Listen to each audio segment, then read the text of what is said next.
The बड़ा Bharat show. कुछ ऐसे लोगों को हम इस मंच पर बुलाते हैं जो आपको कुछ बड़ा करने के लिए प्रेरित कर जाते हैं। ऐसे लोग जो भारत को बड़ा भारत बनाते हैं, इनकी कहानियां इस शो के द्वारा हम आप तक पहुंचाते हैं। नमस्कार, मैं Vivek Bindra, founder and CEO badabusiness.com। Bada Bharat, it is a tribute to India's global brand ambassadors. Maharani Laxmibai, Mother Teresa, Kalpana Chawla, Kiran Bedi, कितनी महान महिलाएं हमारे देश में आई हैं। क्योंकि देश की प्रोग्रेस तभी पॉसिबल है जब महिला एम्पावर्ड होगी। जब बेटी खड़ी हो जाती है तो विजय बड़ी हो जाती है। इसलिए मैं आज आपको जिनसे मिलवाने जा रहा हूं, उनका नाम है डॉक्टर दीपा मलिक। इनकी जिंदगी में 3 बहुत बड़ी चुनौतियां थी। पहला, डिसेबिलिटी। छाती से नीचे का हिस्सा इनका पूरी तरह काम करना बंद कर दिया। इनको मल मूत्र त्यागने में, चलने में, कुछ भी कार्य करने में बहुत कठिनाई आती है। इतनी भयंकर डिसेबिलिटी। दूसरी, उनकी उम्र बहुत हो चुकी थी। और तीसरी, ये पुरुष नहीं महिला थी। महिलाओं की अपनी इतनी समस्याएं होती हैं, बहुत तरह की समस्याएं। उसके बावजूद इन्होंने हर प्रकार के धरती से आकाश तक सारे अवार्ड जीत डाले। इन तीनों के बावजूद इन्होंने सारी सीलिंग तोड़ते हुए इतने रिकॉर्ड्स बनाए कि रिकॉर्ड्स पे भी आज एक वीडियो भी रिकॉर्ड की तरह बनेगा। पद्मश्री, खेल रत्न, अर्जुन अवार्ड और 2016 में रियो ओलंपिक में मेडल जीत के आई। 5 बार President of India award, Limca Book of World record, 100 से ज्यादा नेशनल इंटरनेशनल अवार्ड। ये महिला मेरे लिए बहुत बड़ी इंस्पिरेशन। इनसे मिलकर मेरी आंखों में आंसू आ गए।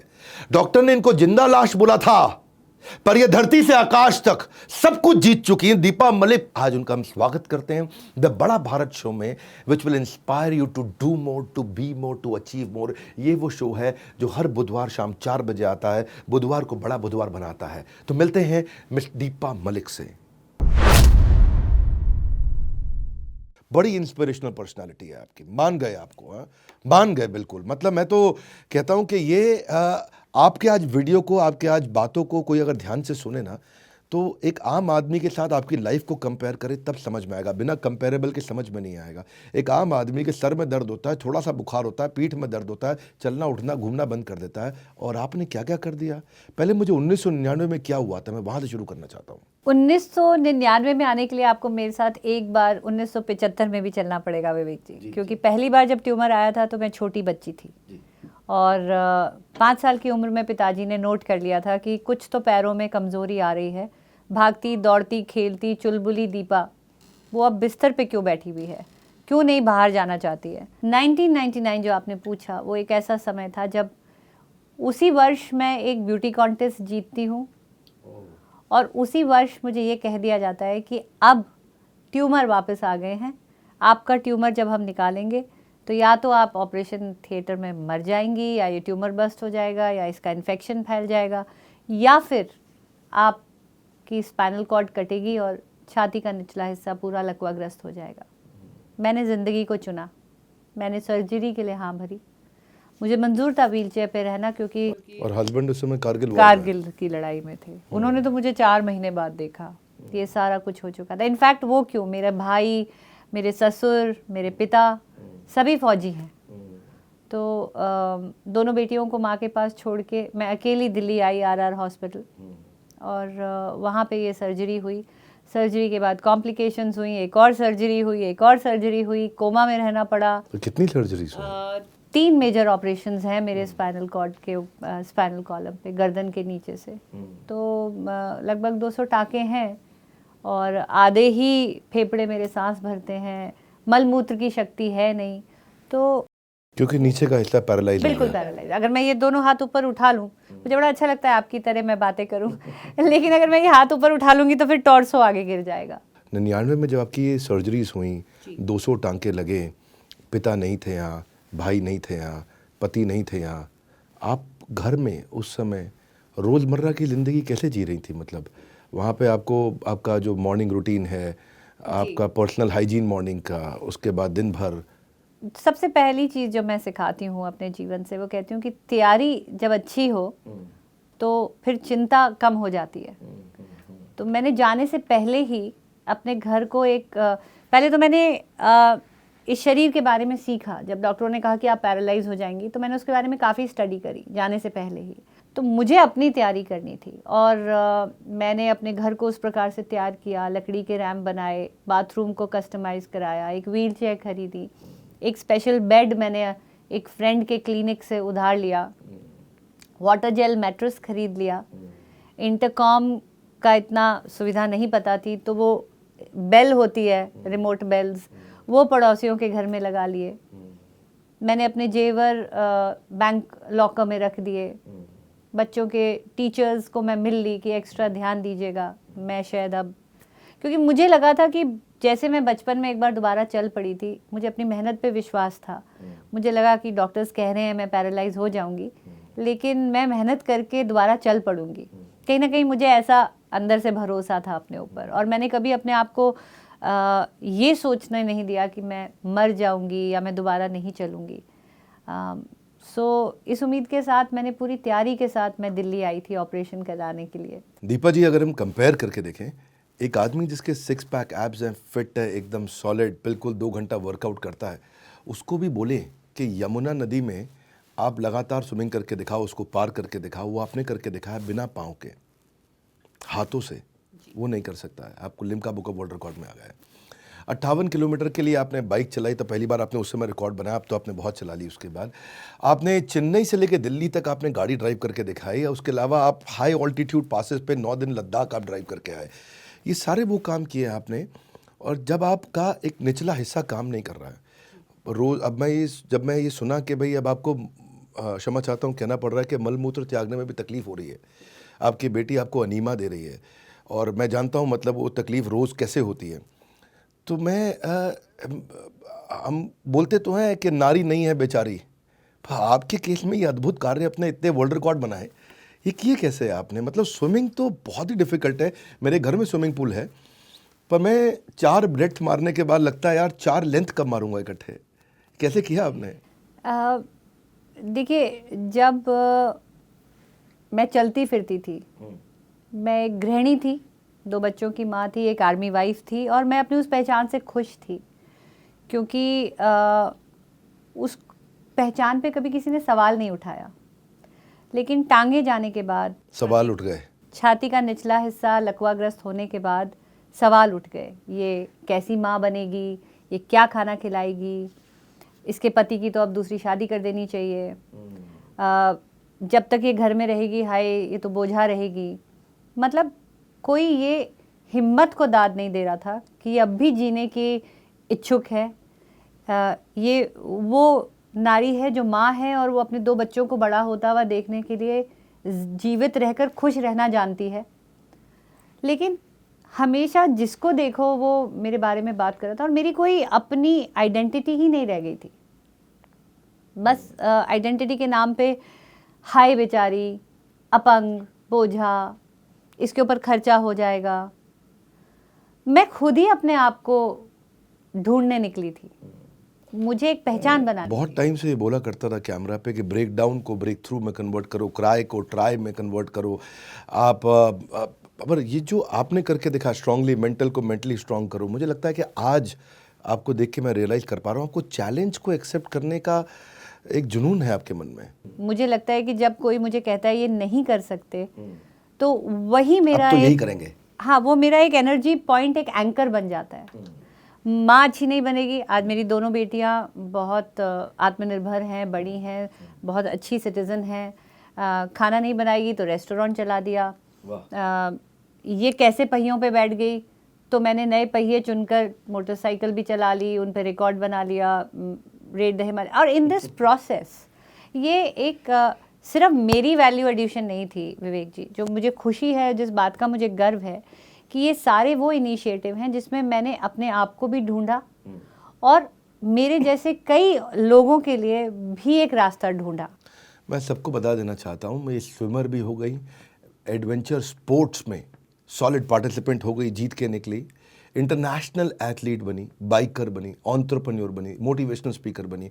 फिट आदमी को भी शर्म आ जाए, तीनों चीज़ें चाहिए। फिजिकल एबिलिटी चाहिए आपको, दिल में करेज चाहिए, और वो स्किल सेट चाहिए। तो हर बार नया स्किल सेट सीखना, करेज बना के रखना, आपने ये सब किया। मेरे मन में फिर भी बार बार आता है किया कैसे। बहरहाल आपके पर्सनल लाइफ में भी पैरालिसिस के बाद जो मॉर्निंग शेड्यूल को आपने मैनेज किया, जो दिन भर को आपने मैनेज किया, कहते हैं कि ज़िंदगी जीने के आपने हर बार तरीके ढूंढे हैं। आपको अगर वो बाइक नहीं मिली, वो गाड़ी नहीं मिली, तो मैं सुना आपने उसको ट्वीट करके इधर उधर से और अखबार में बोल के स्पॉन्सरशिप से आपने वो गाड़ी भी अरेंज करा ली उन दिनों जिन दिनों अवेलेबल नहीं हुआ करती थी? मैं जानना चाहता हूँ उस बारे में।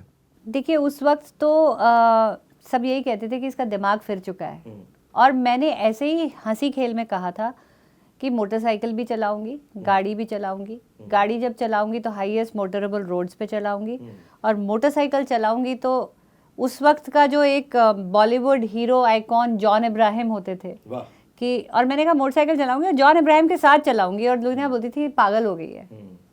और आप देखिए मोटरसाइकिल बनी भी। मैं घंटों बैठी, मैंने कम से कम कई मैन्युफैक्चरर्स के पास में गई, और मैं तब हीरो होंडा एक होता था, और मैंने बहुत चिट्ठियां भी लिखी, नहीं हुआ। लेकिन जब मेरी नारायणा में एक कस्टमाइज बाइक बनी, KRP ने बनाई, तो मुझे MTV Hero Honda Roadies program में भी इनवाइट किया गया। अच्छा। और बाद में तब KBC में भी आई थी। KBC में तो मैं रिसेंटली आई, वो मेरी बिटिया की वजह से, जो वो बहुत अच्छा NGO चला रही हैं। लेकिन उस वक्त जो मैंने कहा था कि मैं जॉन इब्राहिम के साथ चलाऊंगी, तो एक नहीं, दो नहीं, 3 बार जो मेरी बाइक रैलीज थी, जिसमें 1600 बाइकर्स को मैं लीड कर रही थी मुंबई में। राइड फॉर सेफ्टी हमने करी थी, हेलमेट अवेयरनेस, एड्स अवेयरनेस को लेके, कई सोशल कॉजेज़ को लेके मैंने कई बार बाइक रैलीज करी हैं। और जॉन इब्राहिम जी ने स्वयं मुझे बाइक पे बैठने में मदद करी है। तो आई थिंक ये जो जिद्दी हैं आप, बहुत ज़िद्दी तो मैं हूँ, और इसका एक बहुत बड़ा उदाहरण है कि जब मैरी कॉम जी की मूवी रिलीज़ हुई थी, तो उसमें जो गाना है ज़िद्दी दिल, तो उन्होंने उस गाने को जिस दिन लॉन्च किया था, वो उन्होंने मुझे डेडिकेट किया था कि सैल्यूटिंग द ज़िद्दी दिल स्पिरिट। तो वो भी मेरी एक बहुत फेवरेट ट्रॉफी है जो मेरे घर में है। ऑफ दीपा मलिक। ऑफ दीपा मलिक।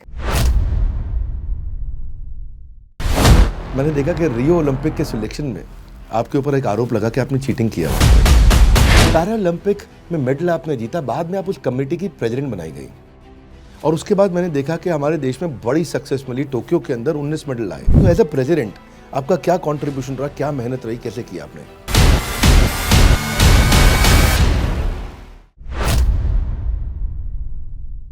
ये जो आपके कंधों की ताकत है, ये जो यमुना रिवर आपने पार करी है, ये जो आपने प्रिपरेशन करी है, ये जो आपने तैयारी करी है, इतनी पावर अपने कंधों में भर ली कि यमुना नदी तैर करके इन्होंने पार कर ली। हाँ, एक बार थोड़ा जोर से बोलो, यमुना नदी पार कर ली। देखो ये बड़ा अच्छा लगा मेरे को आपका। लेकिन इतने सारे टैग्स हैं आपके ऊपर, आप स्पोर्ट्स लेजेंड है, आप एंटरप्रेन्योर है, आप एक मोटिवेशनल स्पीकर है, आप एक फॉर्मर ब्यूटी क्वीन है, आप एक लवली मदर है, आप इतने सारे टैग्स हैं, कौन सा आपको पसंद है इनमें से?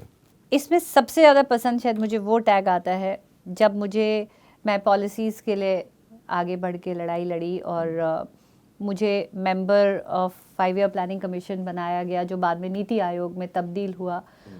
और उसके बाद मुझे एक अवार्ड मिला है, विमेन ट्रांसफॉर्मिंग इंडिया अवार्ड, जो यूनाइटेड नेशन और नीति आयोग ने दिया। मुझे लगता है वो कहीं ना कहीं मेरी देशभक्ति का एक प्रतिरूप है, मेरी मेहनत का एक सही प्रतिबिंब है कि एक महिला को जब ये कह दिया जाए कि आप पूरे देश को ट्रांसफॉर्म कर रही हैं, तो वो मेरी मेहनत का एक वैलिडेशन है, मेरी जर्नी का एक सर्टिफिकेशन है कि जो मैं करने निकली थी, जो माइंडसेट में बदलने निकली थी, शायद कहीं ना कहीं उसमें मैं थोड़ा बहुत सक्सेसफुल हूँ, जो मुझे ये अवार्ड से सम्मानित किया गया। और मैं इतने गर्व से कहती हूँ कि वही अवार्ड 3 साल बाद मेरी बेटी ने भी जीता है। अरे वाह वाह, guys everybody come on, let's acknowledge this outstanding, this outstanding. हमारे ना आपकी बेटी को और आपको देख के ना मैं आज एक अपने टीम मेंबर के बारे में बताना चाहता हूँ आपको जी। सीनाक्षी राणा, ये हमारी टीम में हमारे साथ काम करती हैं। We are very proud of हर।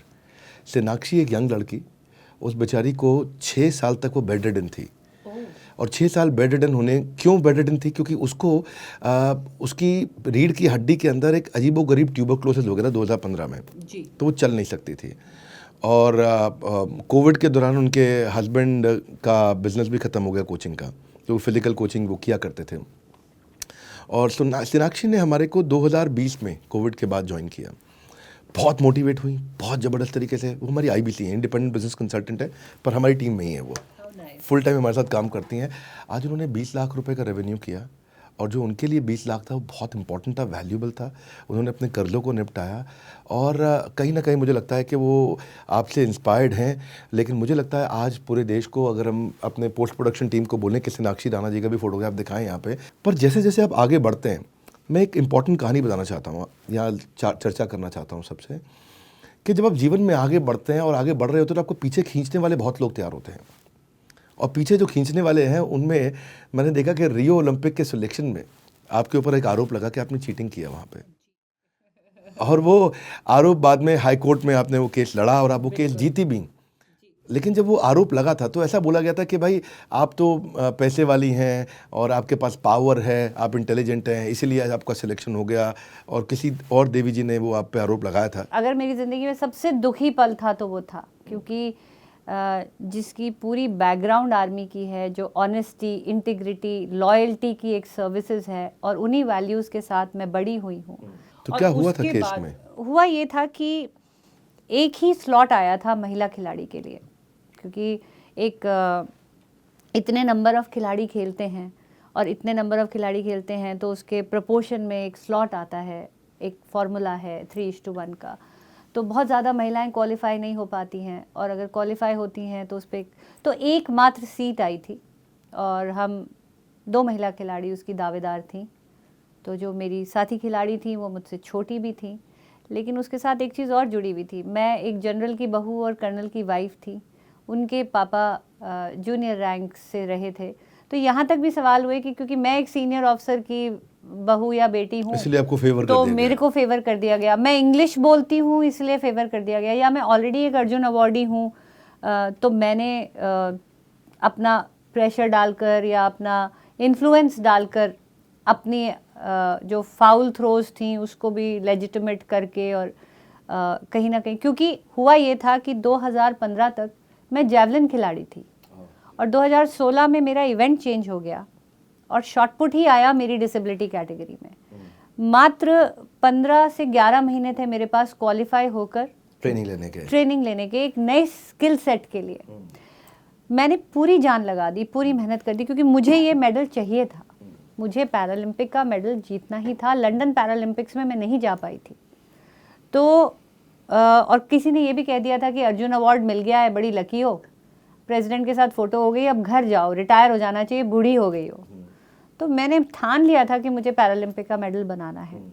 और जिस दिन हमारा क्लासिफिकेशन के लिए और सिलेक्शन के लिए हमारा जो एक ट्रायल हुआ था फाइनल, उसमें मेरी थ्रो वर्ल्ड नंबर 1 के लेवल पे गिरी थी। तो उन्होंने बोला ये हो ही नहीं सकता, हाउ कैन शी इम्प्रूव। मैं 3.67 से क्वालिफाई करके 11 महीने के अंदर 4.48 पे पहुंची थी। और ये अक्सर मैं एंटरप्रेन्योर्स को भी बोलती हूँ कि with in 1 year I had given 30% of growth. क्या आप कर सकते हैं? मैं 40 वर्ष की आयु में। तो वहां पे उन्होंने बोला कि ये फेंक ही नहीं सकती। नहीं, केवल ये 30% ऑफ ग्रोथ नहीं है। मैं आपको शॉटपुट का जो एक इवेंट है, एक मिनट लूंगा, इसका पीछे जो बिजनेस मैथमेटिक्स है वो थोड़ा अलग है। 30% of growth competing against the world's best. 30% of growth अगर छोटे बेस पे हो तो आसान है। कोई आदमी 10,000 रुपया महीना कमा रहा हो, 13,000 रुपया महीना कमा ले, आसान है। लेकिन कोई आदमी ऑलरेडी वर्ल्ड के नंबर 1, 2, 3 से कम्पीट कर रहा हो और फिर 30% ग्रोथ, तो ये ग्रोथ बहुत बड़ी है। सॉरी, मैं आपको बीच में टोका। नहीं, बिल्कुल। और वो जो थ्रो था, उन्होंने बोला ये फेंक ही नहीं सकती। इट इज़ ह्यूमनली इम्पॉसिबल कि आप 11 महीने में एक नया स्किल सेट सीखते हो और अपना गोला लगभग 1 मीटर बढ़ा लेते हो। तो मुझे उस पर चैलेंज किया गया था। और फिर बिल्कुल 12 जो अगस्त थी, उस दिन वो लास्ट वर्किंग डे था जिस पे वो मेरी एंट्री जानी थी। 11 अगस्त की शाम 6 बजे वर्डिक्ट आया, और इस तरह से मेरा सिलेक्शन हुआ। तो लोग अक्सर पूछते हैं कि दीपा जी, जब आपने मेडल जीता तो आपको कैसा लगा? मेरे लिए वो मेडल जीतना अब मेडल ना रहकर मेरी ईमानदारी का एक सबूत था कि आप मेरिट पे गई हैं। 4.48 पे मेरे को हाई कोर्ट ले जाया गया था विवेक जी। 4.61 पे मैंने मेडल जीता है। वहाँ जाके भी मैंने मेडल बढ़ाया है। और जो दाद देती हूँ मेरे सपोर्टिंग मेरी टीम को, मेरे बच्चों को, मेरी मेंटल ट्रेनर को, जिन्होंने मुझे उस पॉजिटिव स्टेट ऑफ माइंड में वो फायर जला के रखी कि मैंने हिम्मत नहीं हारी। क्योंकि वहाँ आप टूट भी सकते थे और बन भी सकते थे, लेकिन वही habit to make the negativity और anchor and convert it into positivity, वो 48 4.48 4.61 बना और अपने आप लोगों के मुंह बंद हुए। दीपा जी, आप तो हमारे देश में आर्मी के जनरल की बहू थी, आपका महाराष्ट्र के अंदर एक बड़ा फार्म हाउस और बड़ा मकान और सब कुछ, बहुत मैंशन वहाँ एक तरह से, और यहाँ पे आप दिल्ली में एक गांव में शाहपुर जाट की गली में साउथ एक्स के पास एक गांव है, लाल डोरा की ज़मीन, वहाँ तंग गलियाँ, छोटा मकान, तो यहाँ क्यों रही आप इतने साल?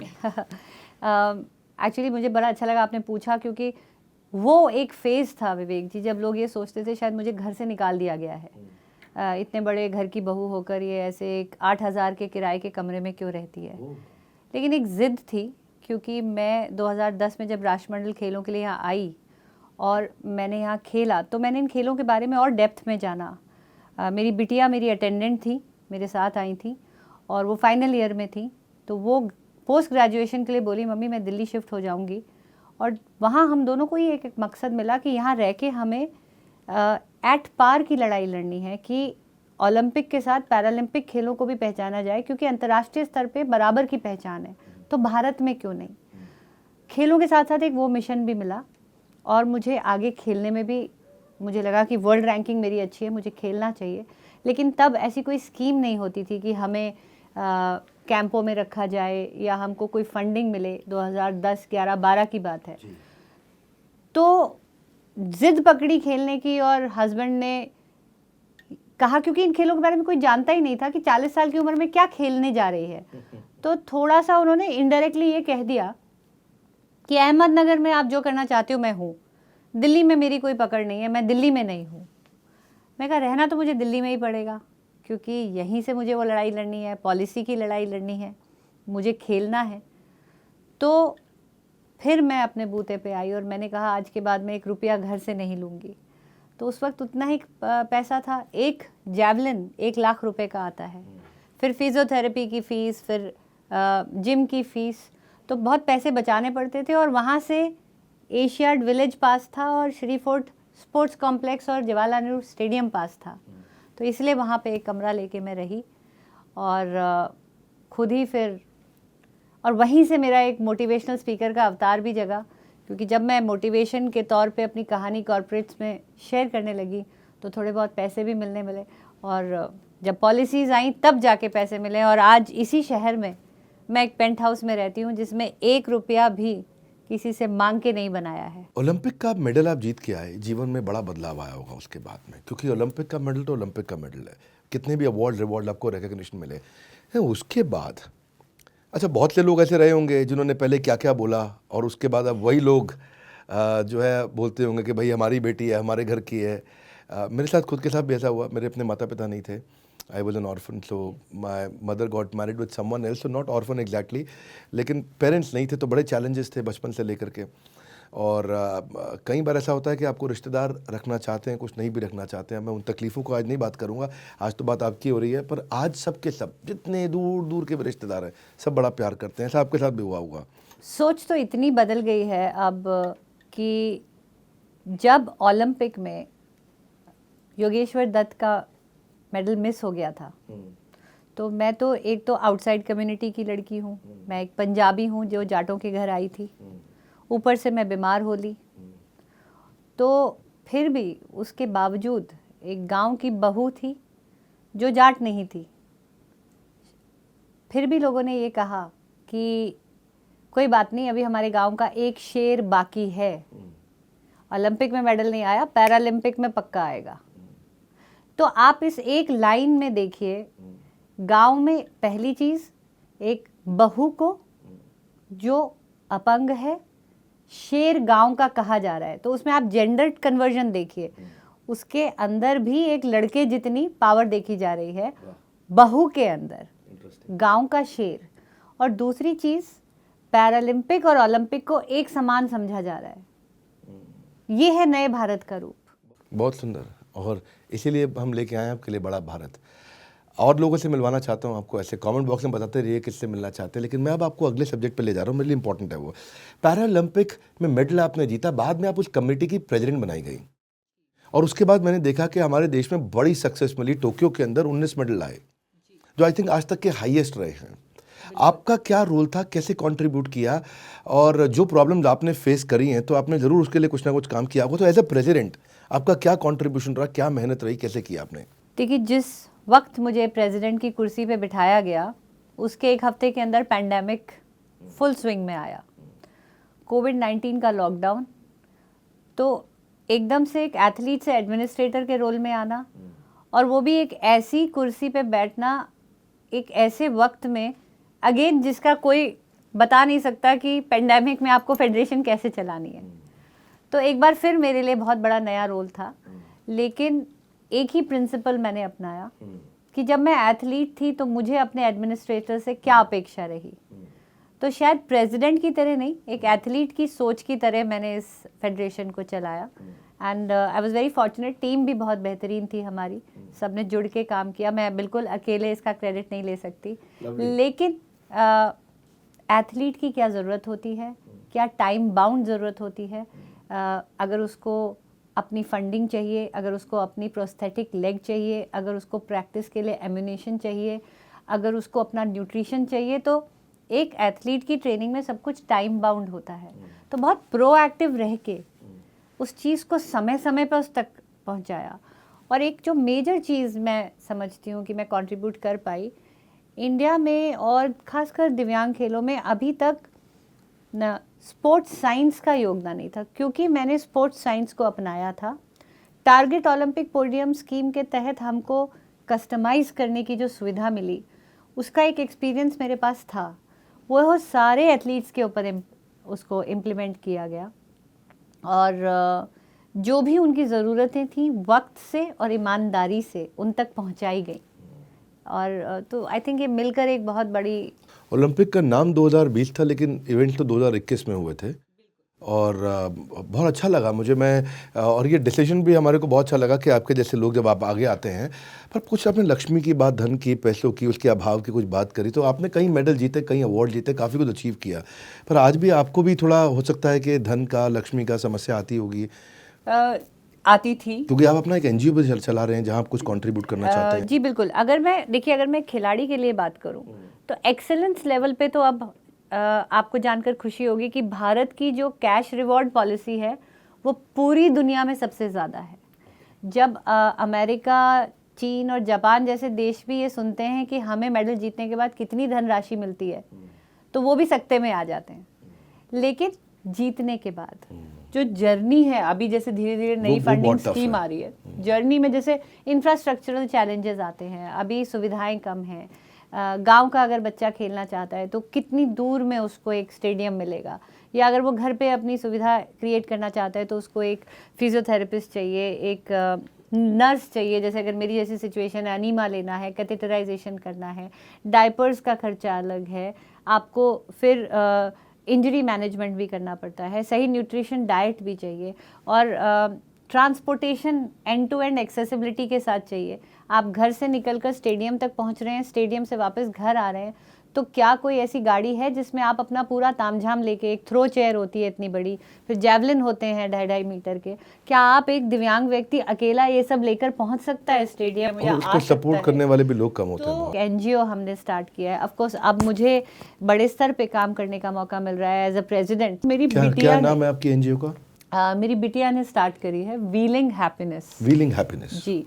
उसके अंदर हम व्हीलिंग हैप्पीनेस नाम इसलिए रखा है कि you can identify your sources of happiness.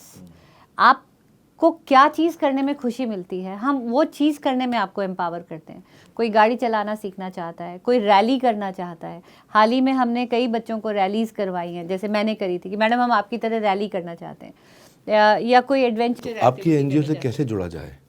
बड़ा सिंपल है, फेसबुक पेज भी है, एक वेबसाइट भी है, और हमारे सारे कॉन्टैक्ट्स इंटरनेट पे भी हैं। आप उसमें भी कर सकते हैं कॉन्टैक्ट, हमें लिख सकते हैं wheelinghappiness1@gmail.com पे एप्लीकेशन डाल सकते हैं। तो मैं अभी आपको 2 कॉन्टैक्ट देता हूँ, एक है wheelinghappiness1@gmail.com, और दूसरा आपको देता हूँ हमारा, आप बड़ा बिजनेस का कम्युनिटी ऐप डाउनलोड करिए, वहाँ पे आपका अकाउंट आपको दिखेगा, और आप दीपा मलिक जी के नाम से उस अकाउंट को सर्च करिए। वहाँ पे आपको इनके मोटिवेशन कोट्स, इनके वीडियोस, इनकी डिटेल्स मिलेंगी। और रियल भारत है सारा का सारा हमारे इस कम्युनिटी ऐप पे, क्योंकि हम एक पहली ऐसी ऑर्गेनाइजेशन है दुनिया में जिसने लिंक्डइन के बाद, फेसबुक के बाद, आज ट्विटर के बाद, इंस्टाग्राम के बाद एंटरप्रेन्योर्स की एक कम्युनिटी बनाई है। तो हज़ारों लाखों एंटरप्रेन्योर्स हैं और आप सब आकर के जुड़ सकते हैं। बस बड़ा बिजनेस ऐप डाउनलोड करिए और आपके नाम की स्पेलिंग मैं अगर ठीक बोलता हूँ तो DEEPAMALIK। बस आपको MALIK, आप दीपा मलिक टाइप करिए, वहाँ पे सर्च करिए इनका अकाउंट, इनको फॉलो करिए। आप इनके जुड़ना चाहते हैं आप इनसे, इनको आप फंड रेजिंग में हेल्प कर सकते हैं। आप सब बिजनेसमैन हैं, सोलोप्रेन्योर, एंटरप्रेन्योर, इनके साथ वॉलंटियरिंग करना चाहते हैं। सो कंक्लूजन अगर मैं दूं आपके साथ इस अद्भुत चैट का, आज हमारा पूरा जीवन शायद इसी में चला जाता है कि हमारे पास क्या नहीं है और हम जो हमारे पास है उसको सेलिब्रेट करना भूल जाते हैं, जो चीज़ नहीं है उसकी इच्छा रखते हैं। सो और मेहनत करना देखिए अच्छी बात है, लेकिन जो है उसको धन्यवाद की भावना रखनी चाहिए। और आई थिंक वो दीपा जी ने जो बोला, मैं ज़िंदगी जीना चाहती हूँ अपनी बेटियों के साथ, अपने लिए, और उसके बाद हर चुनौती से लड़ी, आगे बढ़ी, जो उनके पास है उसको धन्यवाद किया। मुझे लगता है कि मेरे और आपके हाथों और पैरों दोनों की शक्ति इनके हाथों के अंदर है। मुझे लगता है कि आपके पैरों की जो शक्ति है और जो हाथों की, जिससे दोनों से मिलकर आप तैरते हैं, वो अकेले इनके हाथों के अंदर है। मुझे लगता है अगर ये आर्म रेसलिंग मेरा नेक्स्ट सुझाव है, अगर आप करना चाहें तो आप उसमें भी बहुत आगे जरूर जाएंगे। बस सोच तू क्या है और क्या कर सकता है, हर हालत से तू लड़ सकता है। अपनी किस्मत को मत दे दोष, बस कुछ अलग करने की सोच, कुछ अलग करने की सोच। आज जो बात आपने किया मेरे साथ में बड़ा भारत शो में आप आने के लिए, दीपा जी आपका बहुत बहुत धन्यवाद। You are an inspiration to millions. Your life lesson जो मुझे बहुत अच्छा लगा, एबिलिटी बियॉन्ड डिसेबिलिटी।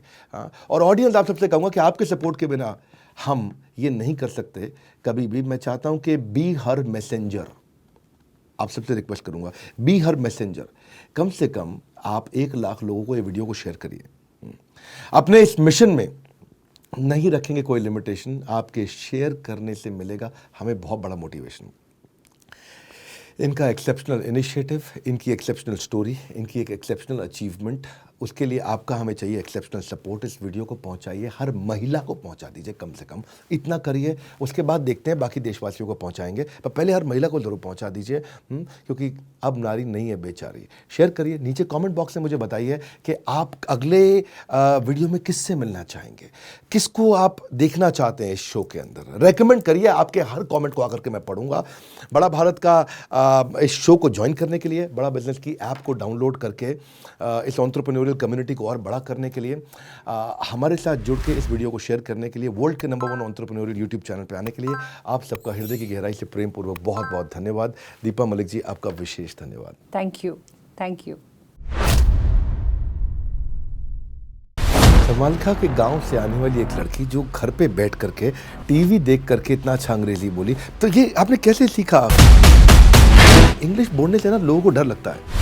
आपको क्या लगता है देश में इंग्लिश का इतना हवा क्यों है? पर आपको, मेरे को देख के लगा कि आप मार्क्स के लिए आपने पढ़ाई नहीं करी, क्योंकि आप 13 की एज में आपने 12th कर ली थी। कैसे?